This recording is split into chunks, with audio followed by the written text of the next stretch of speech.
A national debate comes to Missouri. State lawmakers will talk congressional redistricting in a special session set to begin tomorrow. They'll also focus on changes to the initiative petition process, which has been used for several major issues like Medicaid expansion and sports betting.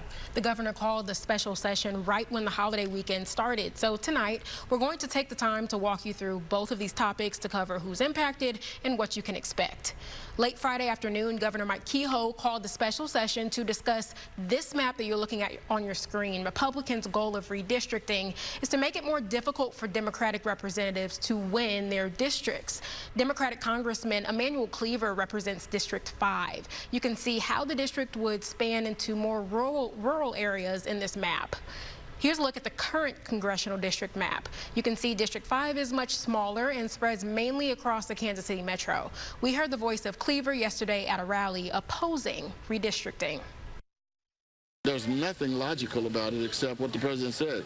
He needed some more seats because of his fear of losing the House in next year's election. I appreciate President Donald Trump for raising the level of conversation on this matter, because his leadership on this nationally underscores just how important this moment is for Missouri.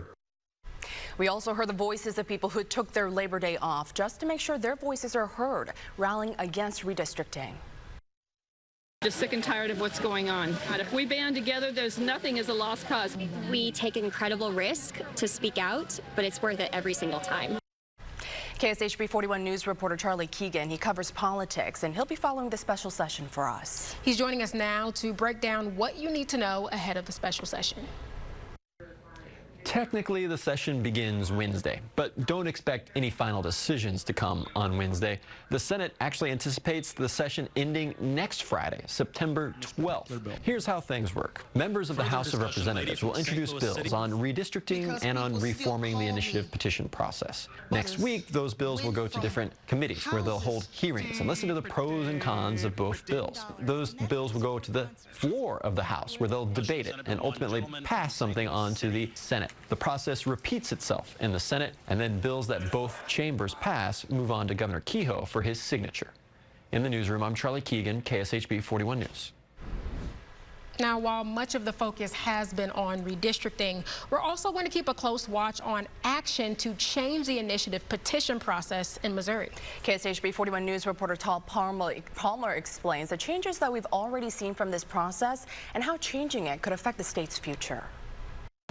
As the Missouri legislature gets set to reconvene for a special session, it's the Trump-backed redistricting effort that is drawing headlines, but it's another effort that may have longer-lasting impacts on Missouri politics. I think it's fair to say that maybe we are, the top line is the redistricting. Because that's what we've been focusing on for weeks. It's what we thought was coming. Okay.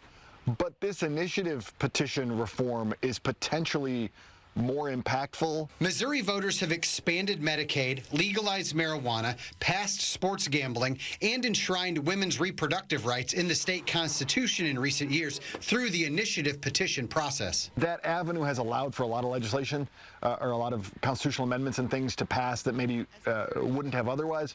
The initiative petition process allows residents to gather signatures and force a statewide vote, but the Missouri GOP would like to make that process more difficult.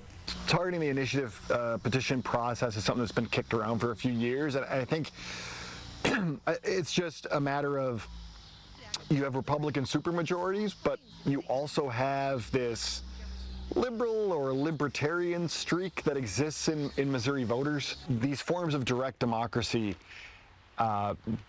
do mean that the legislature doesn't have a stranglehold. The legislature's effort to reform the initiative petition process failed in May. If it passes during the special session, Missouri voters, ironically, would have to sign off on any changes. In the newsroom, Todd Palmer, KSHB 41 News. Todd, thank you. You can go ahead and scan that QR code right there on your screen to get a closer look at that proposed map. KSHB 41 will be in Jefferson City tomorrow for the start of the special session, and we'll keep you updated on everything that happens, both here on air and online.